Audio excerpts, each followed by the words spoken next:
Good morning, my lovely people.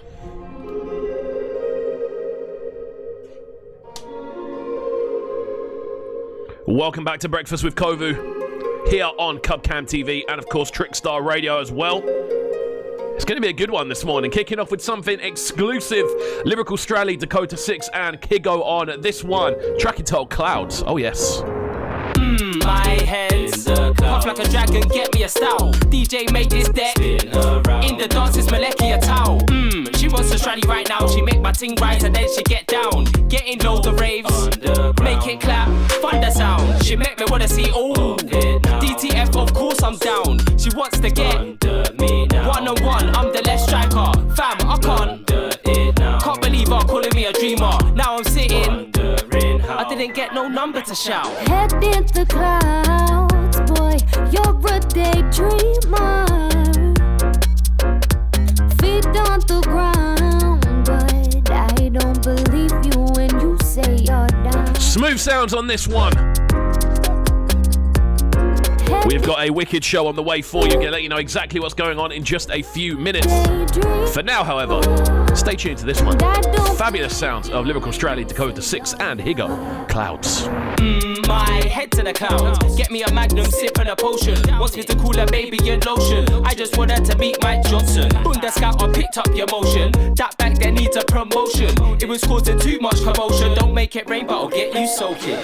My head to the clouds. No chance of my head getting out. I got a dream, so I go above and beyond. I'm trying to head to the clouds, but someone head to the cloud. Swear they need their head checking out. I don't daydream, I chase dreams. Hate on me like let's get him out. Head in the clouds, boy, you're a daydreamer. Feet on the ground, but I don't believe you when you say you're down. Head in the clouds, boy, you're a daydreamer. And I don't believe you when you say you're down. Wicked sounds on this one. Sounds of Lyrical Strally, Dakota 6 and, of course, Higo. On the production side of things, we are live on Cubcam TV and, of course, Trickstar Radio as well, people. Let's go, let's go, let's go. Good morning, good morning, good morning. It's hump day, it's Wednesday. I hope everyone is feeling okay out there. Obviously, we've had some very saddening news drop across the UK last night that it's looking like parties over 6 are to be restricted once again and made fully illegal. Obviously, this has been hit with numerous different bits of feedback, realistically, from the public domain. We're looking at it. I think it was always going to happen at some point, and I think people who thought it was genuinely over were kidding themselves a little bit, to be honest with you. And I don't think this one's going to last anywhere near as long. I think this is literally just to kind of stay what's going on. And if you want my opinions on why we're in the situation we're in, all you have to do is head over to my Twitter feed, to be honest with you. I'm not going to get into a massive debate on competence, shall we say, and I think that'll explain everything I need. But there we go. I think realistically this was always going to happen. I think people have now got things in place to allow it to happen. I think people have obviously got I mean, realistically, it shouldn't make that much difference to what's going on. It just means that we're not going to be going out to pubs in groups of like hundreds anymore, like we were probably a bit prematurely, if I'm being 100% honest with you. And it's just all a bit confusing, to be honest with you. I mean, I think it's confusing on purpose, if I'm being 100% honest, is what I truly believe is going on, so that certain people have a bit of an excuse to blame whoever they want. That's what I think it is. But anyway, we're not going to get into too much of a political rant this morning. I hope everyone is doing okay. A little bit of an update from the Trickstar Radio studio. We should be back in the building, going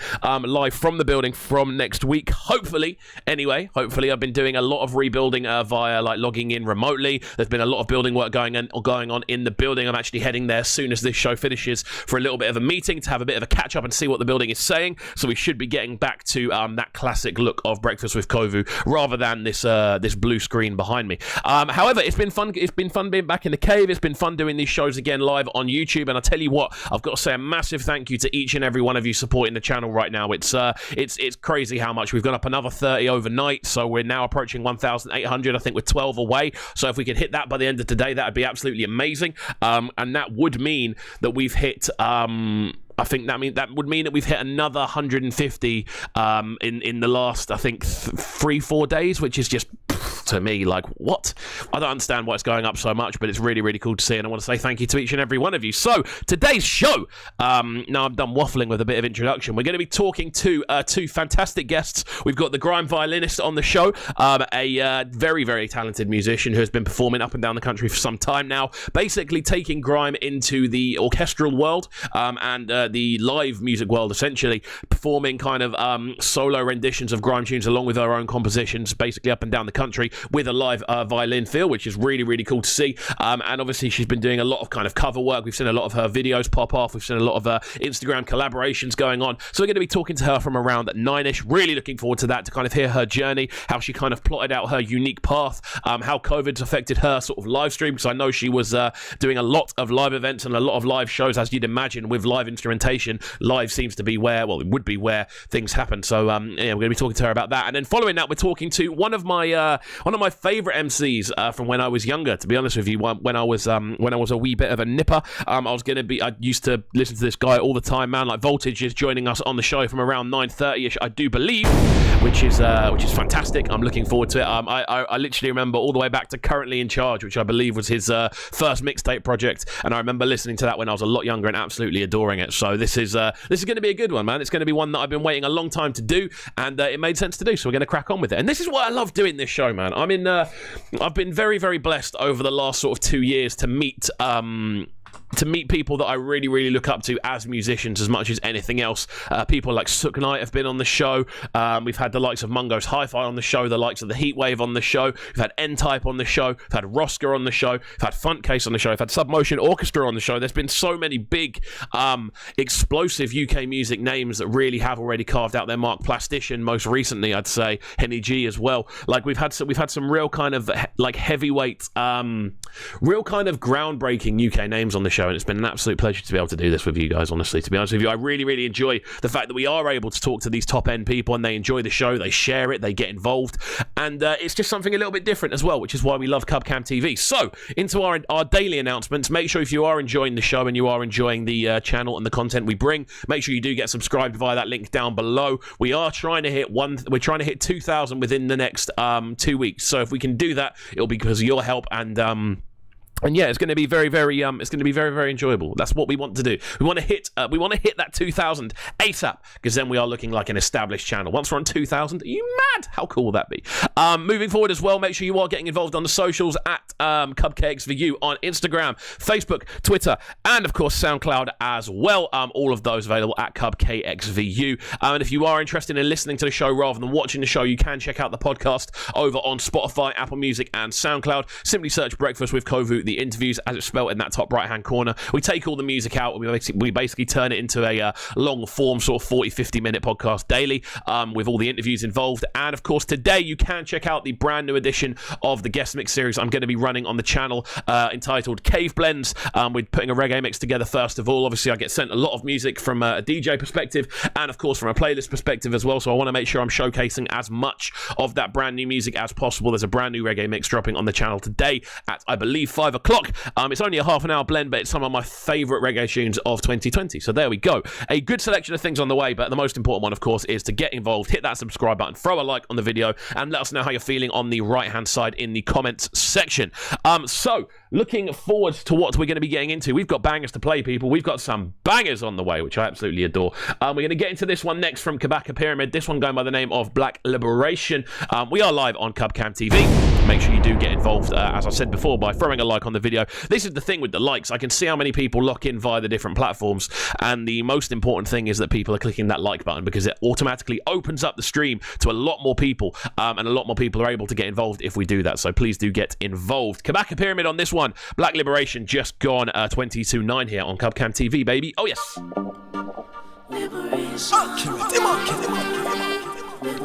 Well, this one is for the black family. 4 corners of the earth. Fire burning.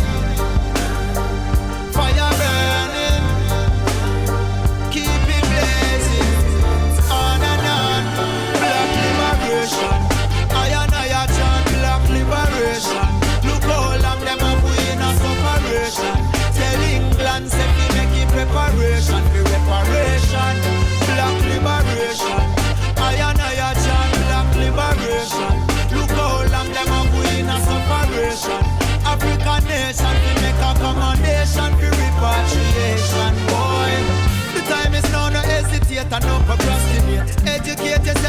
the key when them try lock the gate. Babylon now want to see black people, them a dominate the planet, so them bring disease and vaccine for the populate.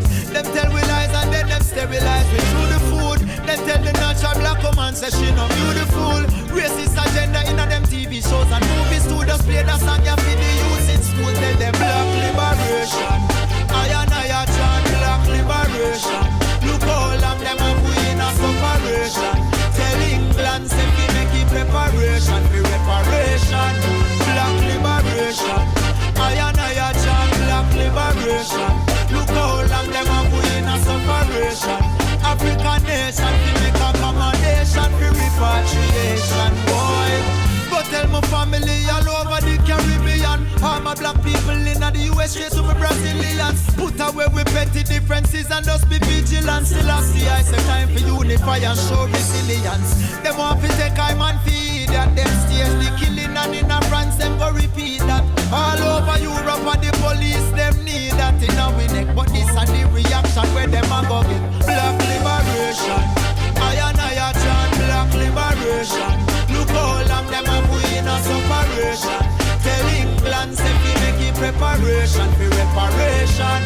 Black liberation. Yo, this is Elisa Banting and you're listening to Breakfast with Cousin. Look all of them and we in a separation. African nation we make accommodation for repatriation. Boy, me tired of all the police them just a treat we all the while. Me tired of them on the bus and through me color skin me a get profile. Me tired of looking alone and through me spam me live me a get decline. I know we be so long and yes you want me cut off mine you must see man. Both we independent and the queen are still the head of state. The picture on the governor general badge that get demonstrate. The white man on the top and the black man in my devil. No get me miserable, this a black liberation. I chant black liberation. Look all of them and we in a separation. Tell England say we make it preparation for reparation. Black liberation. I chant black liberation. Look all of them and we in a separation. African nation we make accommodation for repatriation. Boy.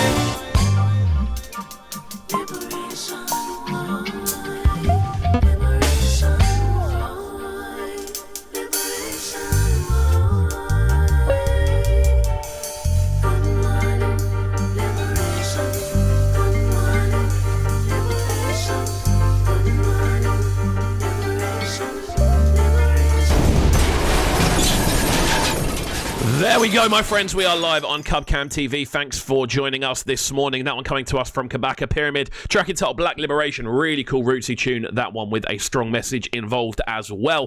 Thank you for joining us. As always, if you're locked in via the DAB over on Trickstar Radio, if you're locked in via the Trickstar Radio app, if you're locked in via the YouTube video, or if you're locked in via the KXVU podcast, there's so many ways of getting involved in this show now. It's genuinely very difficult to not to miss it, which is really enjoyable. I love that. I love the fact we feel that. But let's look around at some good news today. Obviously, today seemingly is pretty much doused in bad news and in sad news. We have got the Rated Awards coming up tonight. You can tune in from 7 p.m. over on GRM Daily's YouTube channel. That is youtube.com/GRM Daily. And that's going to be live looking at those nominations we ran through yesterday, I believe. The Microsoft official announcement for the upcoming console of the Xbox 5 Series S has happened. It's landed. Here we go. We've seen the tweet. This dropped, I believe, yesterday. Microsoft have officially announced their plans to drop the highly anticipated Xbox 5 Series S model. Although Microsoft has not announced an official release date just yet, the console is rumored to drop on November the 10th, with the Series S promising to deliver next-gen performances in the smallest Xbox ever. This thing is tiny. It's about the size of 2 controllers. This is tiny. What's going on? For the price of $299. That's £249. $299. Specs have not yet been released to the public. However, users at Window Central are claiming that the product will be released alongside the Xbox Series X. Also adding the Series X will be most likely marketed to consumers who use 1080p monitors, albeit who have stronger frame rates, with a press release hopefully dropping very soon to confirm said details. With Sony being Microsoft's direct competitor in the console war, many fans are pondering how the tech giant will respond to the news. Now, we have seen numerous rumors of the PlayStation Oh, the next PlayStation is PS5. I've got PS4, I think. Yeah, I think it's PlayStation 5 is the next one. I genuinely lose track at this point. But to be honest with you, I'm never in a rush to get a new console. Whenever I see they've been announced, whenever I see they're dropping, I'm never in that much of a rush. Purely because I know eventually they'll drop down in price, and I'm never in a rush to go out and get a console when it's like £600-700. I'd rather wait till it's dropped to about 400, because they always do. Usually within about a year, and it takes a long period of time for people to kind of transfer over. And the majority of the games that are coming out now are online games that are basically cross-platform, so there's no real kind of immediate need to kind of upgrade. Eventually, when games aren't compatible on older consoles, then yeah, fair enough, and it's not as if I'll wait until that's the case. I'll probably wait about 1.5 to 2 years maximum, but it's still, I don't see this need to kind of immediately upgrade. And this new Xbox is literally tiny. I'm looking at a picture of it. It genuinely is about the size of 2 Xbox controllers in width and height, so that big. Tiny for a console. I'm assuming it's got less space, or a smaller hard drive, or it's not as strong graphics-wise. Can they release an Xbox that's not as strong graphics-wise? I feel with a console, every console has to hit a certain level of graphics spec, surely. Anyway, interesting stuff. Let's crack on then, because we've got some good music to play for you guys this morning. This one coming to us from the wonderful Mooney, track entitled Burning Fire. This one dropping this Friday via Strictly House and Garage, bringing you a real mix and blend of flavours this morning. That's what we like to do on this show, so don't go anywhere. Keep it locked. We're live on Cubcan TV, baby, and of course Trickstar Radio as well, bringing you news updates from across the board, looking at loads of different stuff. And of course, as well as that, we're going to be getting into these interviews very, very shortly from 9 a.m. onwards. We're going to be talking to the Grime Violinist at 9, and then hopefully Voltage at 9:30, although I'm going to warn you, I'm not getting a response, so we'll see. We shall see. Hopefully. Let's go.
Sounds of Mooney on that one, alongside the Strictly House and Garage family. Track entitled Burning Fire. That one is being released this Friday by his brand new EP, and that one is the title track of the Burning Fire EP. So there we go. We're looking at new music next, and this is very exciting stuff. If you're a fan of UK grime, if you're a fan of UK underground rap music in general, this is going to be a very exciting announcement we've seen as DEE announces his new project, basically Don, which is, but it's called Don. That's very much what it's called. Newham General's co-founder and legendary grime MC DEE has revealed the details of his latest project, DON, a 12-track follow-up to his 2018 debut solo album, Jackham. Now, this is interesting straight from the off. We've seen DEE be active in and around UK rap and UK grime now for so long.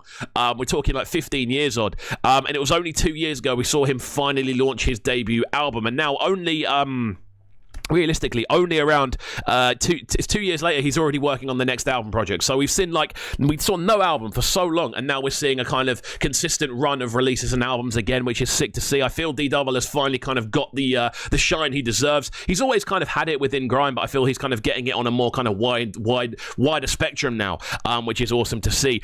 He announced the album with the new single Tell Me a Ting, which obviously features London MC Kano, which dropped last week to great responses, really good responses. Everyone was going, oh my god, it's so good to see Kano back. Not enough people talking about DEE for me though, and I really did enjoy it. You can check the reaction to that single over on the channel if you head over to the Cub Reacts playlist. It's in there, where I basically break it down and break down UK grime. That's what we love to do. But DON will be released on the 23rd of October by DEE Bluku Music imprint. Other collaborations on the LP have been revealed as Gigs, Miss Banks, and Get. So we're looking at an LP with 4 main features of Kano, Gigs, Miss Banks, and Get. We're talking high-end stuff here, people. I'm so looking forward to this dropping as an album project, purely because, you know what it is? Whenever DEE puts a project together, it tends to do quite well. It tends to be in a good range. It tends to be a solid piece of work. And I think DEE, with what he does, he's so unique in his kind of aspect, and there really aren't many people that can do that same sort of thing that DEE is able to do. The way he kind of lights raves up, the way he kind of has his unique vocal tones, the way he genuinely does have the ability to turn a dance into an absolute zoo purely by uttering a couple of syllables. It's incredible what he's able to do. So we are going to be looking forward to that one, and that one drops next month. As well as that, we've seen a couple of other albums been announced over the last few weeks.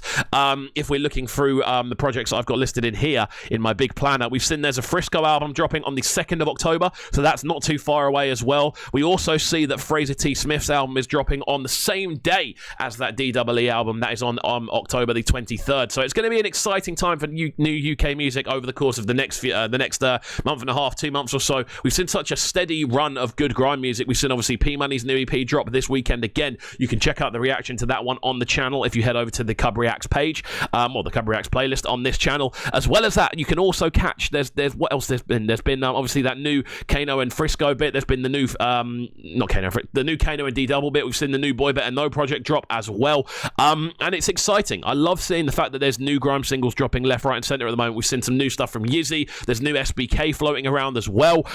It's awesome. It's sick to see, and I'm loving it. And I keep looking through my feed. I'm seeing loads of previews of new bits as well, and it makes me excited, man, because I do come from grime. That is my kind of it's my home territory, shall we say. It's what I listened to when I was growing up. It's what I have been DJing with for the majority of the last 10 years. So yeah, exciting stuff indeed. So moving forward, then we are going to be getting into one more banger before we do crack on with this first interview of the day. We're going to be talking to the wonderful grime violinist over the phone. That's going to be taking place from around 9ish.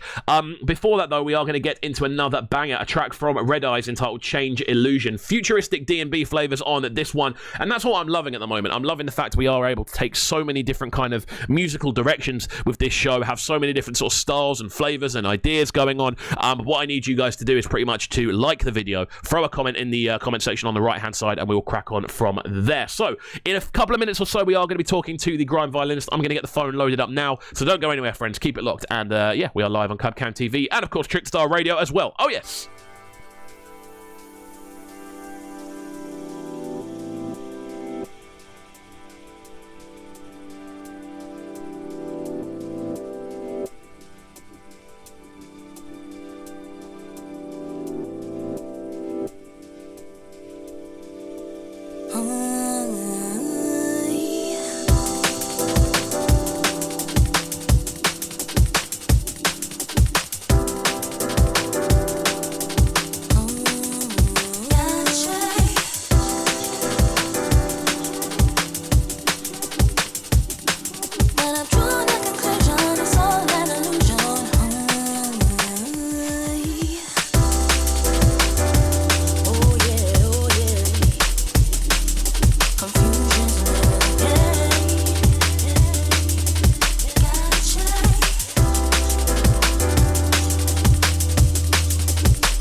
conclusion, it's all an illusion.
We are live inside the building. Welcome back to Breakfast with Kovu here on Cubcam TV and, of course, Trickstar Radio as well. Hope everyone's enjoying the show this morning, and I hope we're having a good time. If you're locked in via the DAB, if you're locked in via the Trickstar Radio app, and if you're locked in via the podcast as well, please do let us know how you're feeling.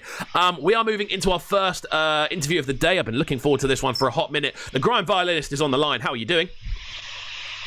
Hey, I'm really well. Thank you for having me. No worries at all, man. I've been looking forward to this one for a hot minute. Thanks for taking the time out of your morning to join us on the show. There's loads for us to discuss, and obviously with this show we do tend to get quite a wide range of different guests from different kind of backgrounds and different kind of skill sets and interests. So what I always try to do when we open up is to kind of get a bit of background on people, kind of understand where they're coming from and their kind of like their kind of progression and things like that. So with yourself, how would you describe the Grime Violinist to someone who's never heard what you do? You know what my bio used to say? It does exactly what it says on the tin. Like, I'm a classically trained violinist who just happens to love grime. So I sort of put the two together when I was getting a little bit like, I'm going to say bored with classical music. I love classical music, but, you know, playing the same things over and over again and also not being able to write any of it myself because you play what's on the page was starting to get a little bit tired to me. So, yeah, I just started to play to the music that I love, and other people seem to like it too. Amazing. So it was literally a case of, okay, I've got this kind of skill set here, and what it's kind of being used for just isn't really doing it for me anymore. So what was the first kind of introduction to grime for yourself then? For grime, do you mean to play to it? No, the first time you started listening to it. Oh man, probably back. I grew up in Hertfordshire, and we went out in Watford for nights out, and that was probably the first time I heard grime back in the day.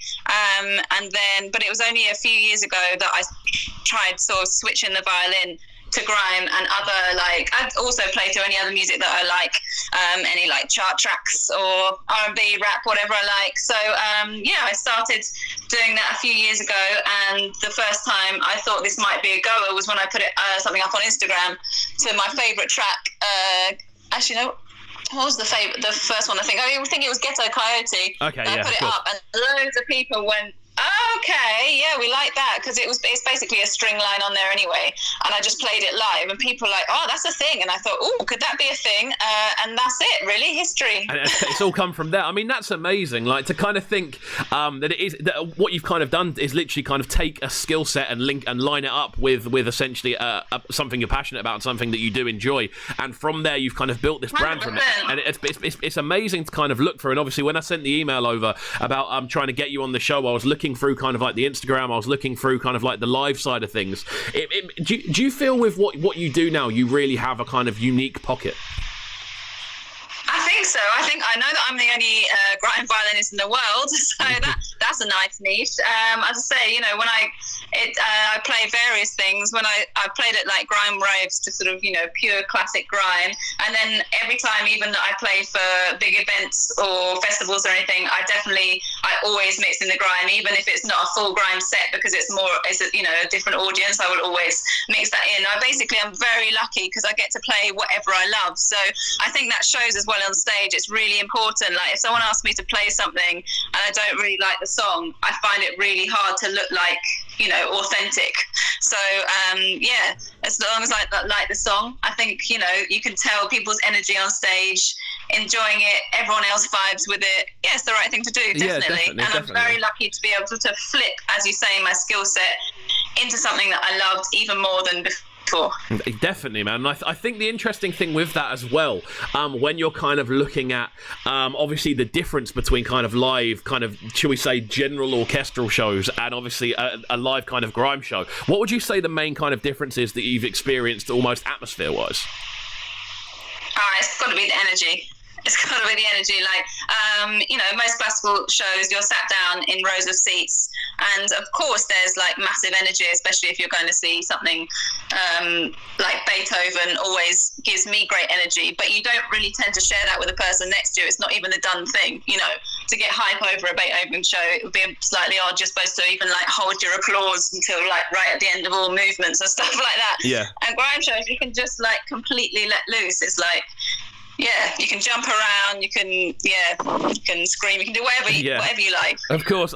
You see, energy's great. I think the general kind of perception as well of what kind of happens at an orchestral show, especially for people who haven't necessarily been to one, I feel they would kind of assume the atmosphere is a bit more kind of uptight and a little bit more kind of I don't want to say refined, but a bit more kind of a bit more intense, shall we say, than like a grime show or a live show in general based around underground music, which is obviously a lot more about kind of letting loose and enjoying yourself and being a lot more in kind of like being a lot more involved, I'd say, in sort of system culture and where all of those things come from. So in general, I'd agree, definitely. There are orchestras trying to break that mold, and that's really good to see. And actually, that's something I'll speak about a bit later, which is an orchestral project that I've got going on, that's trying to sort of break out of that, you know, sort of stuffy stereotype. But yeah, in general, I agree. There we go. Okay, cool. So kind of with this then, obviously you've been getting involved with grime for quite an extended period of time now. Like what have been some of the kind of big like highlights that you've played in regards to like live shows so far? Like what are the ones that really kind of stick out that make you go, wow, that actually just happened? I think definitely last year's Glastonbury set was a bit of a wow, that just happened moment. I played Glastonbury before, but with other bands, but this one was a solo headline slot, so I was sort of, really gassed about that one. And yeah, it couldn't have gone better, actually. I was really pleased with the performance and the reception, and yeah, it was definitely a highlight. And aside from that, the year before in 2018, I got invited to play with Mr. Easy and gigs on the Big Nasty show, and that was cool as well. And it was great because it was live. It wasn't like a lot of the stuff on TV you see, especially with strings, is recorded or even a synth, and you're just playing along to it. Do you know what I mean? Like, you know, it's just for the look. But they let me play live on their set, so yeah, I was really pleased by that. That must have been awesome, man. Especially kind of seeing like how kind of big that show's become and how kind of popular that show's become. Like how was it kind of performing in front on telly essentially? It was all good, you know, because compared with, you know, the audience, they have a live audience. I don't know how many it is, a couple of hundred of people. But compared with a festival, which is thousands, it wasn't, you know, it wasn't too nerve-wracking. Obviously, you know, you've got, I don't know how many thousands, millions tuning in on the TV, but luckily you don't really see that, so it's fine. And I was just really excited to be playing with two artists that I really respect and rate. There we go. Amazing, man. Well, I mean, this is it's such an interesting kind of story with yourself, obviously, with it being such a unique kind of discipline, obviously, that you're involved in. Do you ever kind of do you still find yourself kind of rehearsing and practicing on like a day-to-day basis? Because obviously playing violin is a very kind of challenging instrument to play, I feel. Yeah, it's technical. You know what? I'm really glad that I started playing the violin when I was 7, and I'm really glad that I started then, because I don't think I'd have the patience for it now to learn, because the first couple of years, it's not a nice sound, you know. I thank my parents for putting up with it for the first 2 years of screeches and scratches, and it takes a while for it to sound decent. So yeah, absolutely, I still play every day. I probably should practice scales a bit more, but these days I'm writing every day and sort of, you know, doing covers every day, and sort of honing my writing skills and recording skills even more than general practice. There we go. I mean, that's the interesting thing. And with that, how have you found that sort of transition from more than anything else, from just playing obviously off kind of music that's down on sheets? How have you found that transition into the more sort of compositional side of things? The first time I played off sheet, I was petrified. But the thing is that it was for someone else's music, not mine. So I think suddenly when you've grown up having a piece of music in front of you always in an orchestra, or, you know, for practices or recitals often, as soon as that's taken away, it's like general panic. Like, am I going to be able to remember this? Oh my God, like, you know, what's going to happen if I play a note wrong? Especially if it's classical, if you play a note wrong, you're wrong. Do you know what I mean? Yeah, but in sort of non-classical music, it's actually good to play the notes how you want to play them, you know, not in a certain way. And you sort of develop your own style and your own sound. So I definitely loved starting to write my own music, which I then took live, and that felt really comfortable. In fact, even more comfortable than playing classical off the sheet. Awesome, man. I mean, with that then, like, obviously we've seen you slowly but surely kind of getting a lot more involved in a kind of studio sense as well. Like, how I'm assuming you're involved in a fair few collaborations these days in regards to like working with kind of bigger, with essentially grime producers.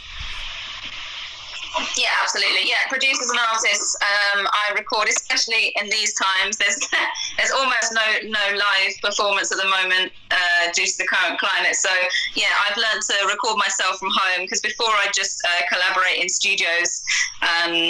And now people have been asking me from all over the world. I've got, you know, working with a producer in Jamaica, and I can just send stems over to him, like, you know, super easy. It's amazing.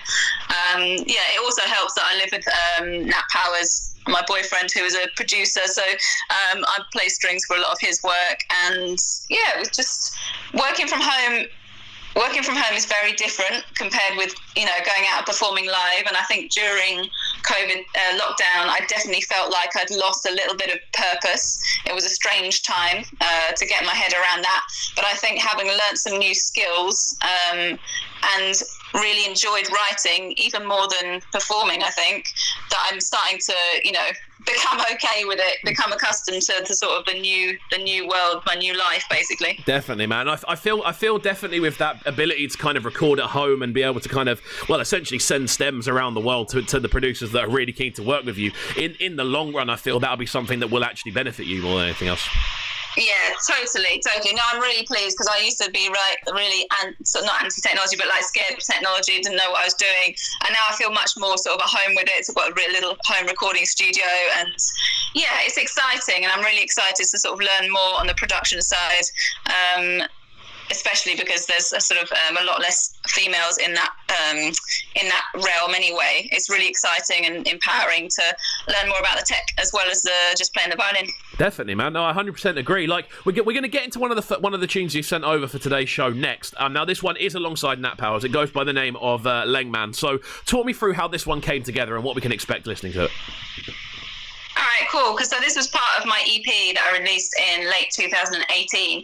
I am still the first violinist to record, to release a grime EP, and I just collaborated with producers that I really rated. So this one's with Nat Powers. It's called Lengman, and you know, we actually Relentless lent me their studio for a couple of weeks, and I got all the producers down, and we just, you know, wrote riffs together. Messed around with production. It was awesome. It was working with each producer was a different experience in terms of, you know, some people would put my violin samples into a keyboard and use it that way. Some people would do it just on Logic on the computer, and it was a really interesting way of getting to know how producers work. And this is Lengman. Amazing. Right, we're going to get into this one now then, guys. Don't go anywhere. Keep it locked. We are live on Trickstar Radio and, of course, Cubcam TV. So So, yeah, we'll be back in just a second. We're live on the line with the Grime Violinist, and it's just gone 13 minutes past 9 here. Oh, yes.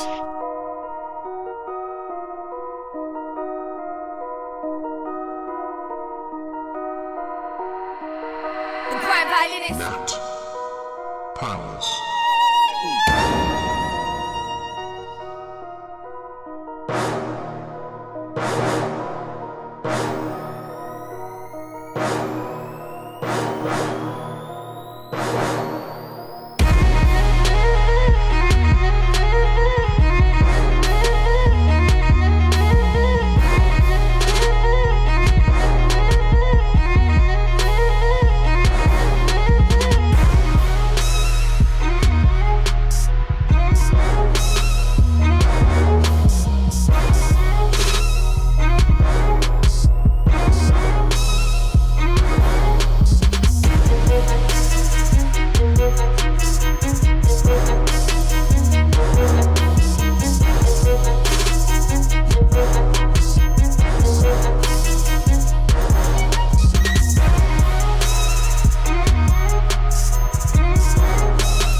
You're live and direct, locked into the waviest breakfast on the airway. Man like KXVU. Bang.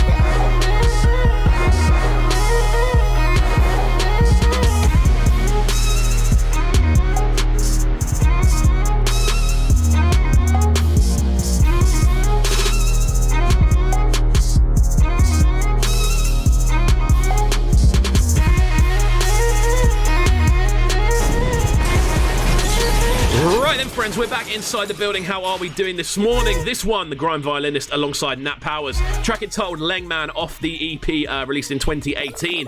Really, really cool tune. Again, we were saying off mic there just how kind of nostalgic those violin sounds sort of are, the way they kind of take you back to that kind of original sort of grime essence, which is awesome. And I love getting involved in that. So kind of with the EP then, what was the kind of process of it coming together? Because obviously you said you got involved with the Relentless Studios. Yeah, absolutely. Yeah, that was just luck, actually. That was through, who was that? I think Mike Delinquent put me in touch with them because he had some studio time there. And I was like wondering how to do this EP. I was saying off air that I really wanted to make it feel nostalgic. Do you know what I mean? My first solo release, I wanted it to feel like old school grime. And from there, progress onwards. So I think absolutely all the producers nailed it with that. And yeah.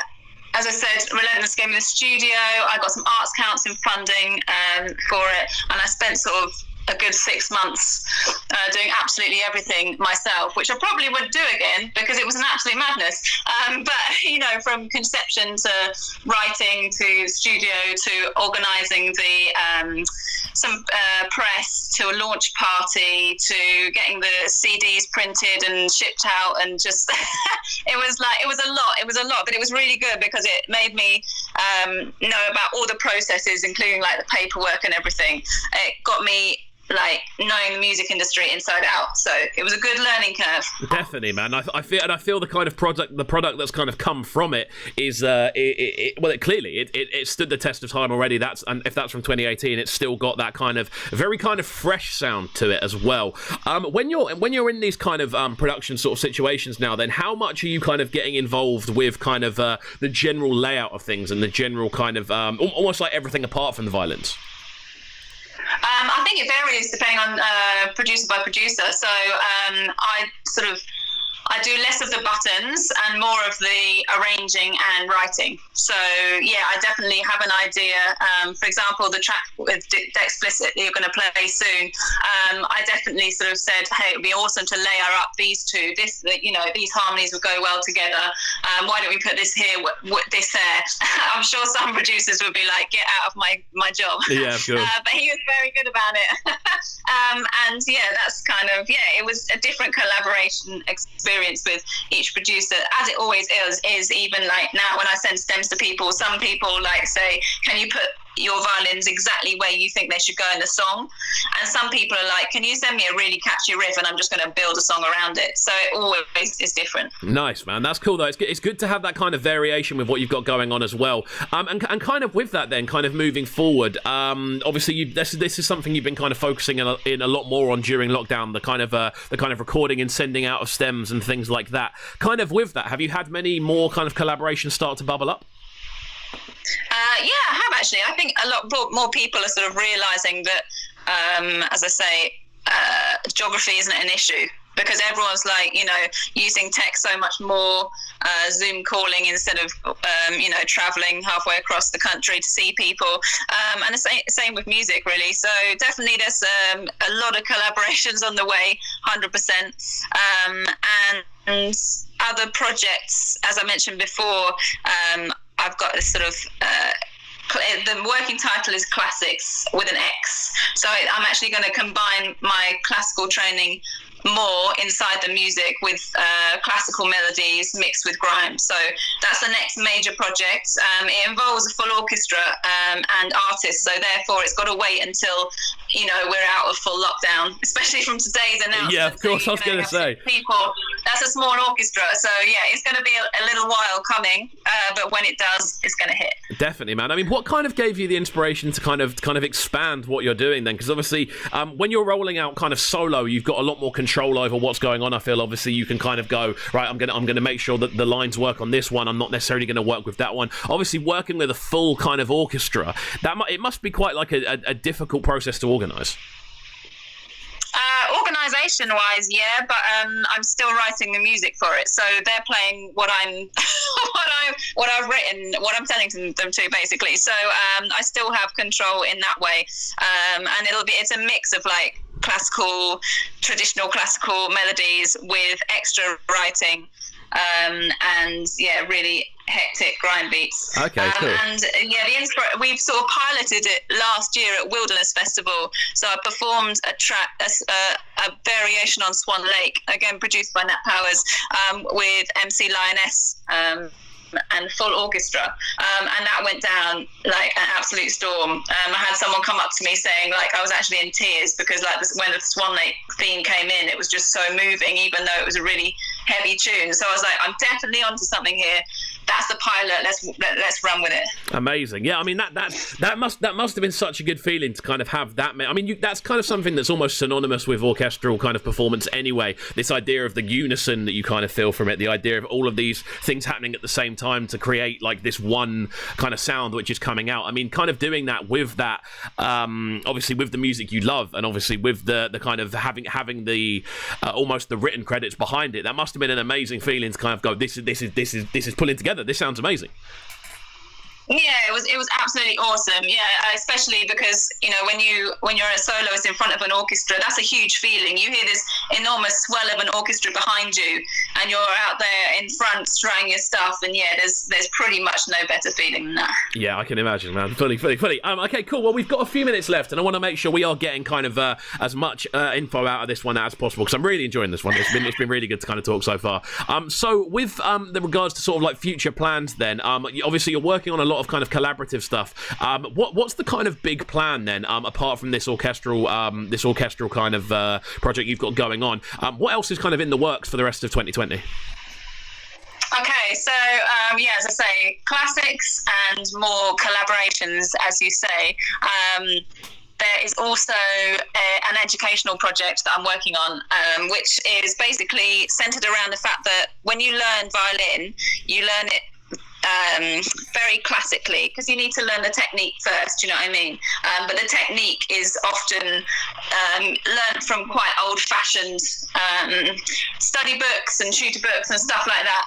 If you learn guitar, for example, you can now learn, you can start with rock guitar and you can learn that from the beginning. But with violin, you still have to learn quite classically, and I think that can put a lot of people off, and I think it's important to widen the audience for violin, especially now that you can play electric violin. You don't have to have a classical violin, which are often more affordable as well. So I'm going to work on a tutor book, basically, that you can learn your technique from. You can learn your string crossing, your position changing, your bowing technique, but not from classical tunes, but from like grime-based riffs that you can play along to instrumentals, basically, and have a good old time. Definitely, man. I mean, even today, that's going to have so much. I feel that will have so much more appeal, because I remember in school it being very much a thing of it wasn't necessarily like. We had like kind of two sets. We had almost like the production side of things, and then we had the live musicians, and they didn't tend to want to mix as much. I feel this would be something that really would allow that mixing to take place. Yeah, exactly. Yeah, let's be honest. It wasn't cool to play the violin at school, was it? You know what? I wasn't going to say anything. I wasn't going to say anything. That's got to change. I'm sure it has changed, to be honest. I'm sure it's very cool now. However, I think it could still be more so and more appealing. So I'm excited. I get a few parents DM me saying, "Oh, I've just shown my kids your stuff, and they've been learning the violin, and now they're excited to go back to it," type thing. So that's kind of what spurred me on to do this project. Amazing, man. Well, it sounds like you've got such a busy kind of it sounds like you've got so much on your plate at the moment. Like, how do you manage to keep always how do you manage to kind of stay up to date with everything you've got going on? Like, how do you manage to kind of structure your days? I'm a list maker. I'm like an obsessive list maker, and I absolutely love a spreadsheet. I love to hear it. I love to hear it. Yeah, I have to be organised, especially when you're working for yourself. There's no days off. There's no kind of, you can't just go, I'm just going to go and make a coffee and sit in the lunchroom for an hour because I can't be bothered to work right now for my employers. Do you know what I mean? Like, everything comes back down to you. So yeah, you have to be strict with the schedule, but you also have to be strict with play, because I spent a fair few years not doing the sort of fitting in enough me time and play time, and that's kind of, that can weigh you down a bit. So I'm careful now to make sure that every day there's a little bit of something other than career. Definitely. No, you have to, man. You have to find the time to kind of have you time. You have to find the time to kind of let go of what's going on, and obviously, more than anything, de-stress. Because the only annoying thing about loving spreadsheets, because I'm in the same boat as you on that one, I do love a spreadsheet, is that constant stress of knowing you have to fill it in. That's the only stress that kind of comes. The amount of stress you get relieved from having a spreadsheet and having everything in one place. The additional stress that comes with that is knowing that you've got to check it all the time in case you've missed something. But there we go. Yeah, exactly. And especially now that sort of, everyone can get in touch at any time on your smartphones, you know what I mean? There's no rest time. So yeah, definitely. I can't do it very often, but if I can have a phone off day, I do. Of course, it's essential. I've tried it a couple of times. I've got through half a day during lockdown. But it's amazing, isn't it? It's amazing. It's bizarre. It's genuinely bizarre. Let's crack on then. We're going to get into one more tune before we finish up today's show. It's been really good to talk so far. We couldn't finish off today's interview without getting into this one. Obviously, a collaboration with Dexplicit by the name of Grime Wire. Talk to me about this tune and how it was like to work with the legend that is Dexplicit. Yeah, it was awesome. I was really pleased when Dexplicit agreed to be part of the project. Again, we went down to Relentless Studios and we just had a day experimenting with ideas. And then after that, we bounced ideas back and forth digitally. And this is what came out of it. And I was really pleased that this is the one that I chose to shoot a music video for. So that's on YouTube. It's called Grime Wire. It was shot by Oliver Morris, who's a bit of a legendary videographer. And also a guy called Exhibit 69 actually painted me a violin for it. So he graffitied a violin and wrote some bars about grime and put it all over the violin. So yeah, the visual is hard as well. Amazing, man. Well, I'm going to check the video out for this one as soon as the show finishes, because I'm excited to take it in. We're going to get into this one now then. It's been an absolute pleasure having you on. One time, what is the best social media tag for people to get hold of you on? All right, cool. You can check me out on Instagram at The GRIME VIOLINIST. Perfect. There we go. Right then, it's been really, really enjoyable. We'll speak soon and obviously stay in touch. And yeah, we'll crack on with this one. Thanks for having me. No worries at all. Don't go anywhere, my friends. It's just coming up to 9:30 here on Cubcab TV and Trickstar Radio. This one, Grime Wire, The GRIME VIOLINIST featuring The Explicit. Oh, yes.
Friends, thank you for joining us this morning. Unfortunately, I'm not able to get hold of Voltage for some reason. I don't know if it's a phone connection or whatever. So we are going to be finishing up this show here. Thank you for joining us. I'm going to be back same time tomorrow morning with the legend known as Chromestar. So keep it locked. Don't go anywhere. And we shall see you all next time. Thanks for watching the show. And of course, make sure you are hitting that subscribe button. Makes a massive difference every single time you do get involved. We are hoping to hit 1,800 hopefully by the end of today. It's very, very doable. I think we're on 1,890 right now. So we need to go up 10 by the rest of the day. And then we're on 1,800. Come on, people. Get involved. And we shall see you all next time. Oh, yes.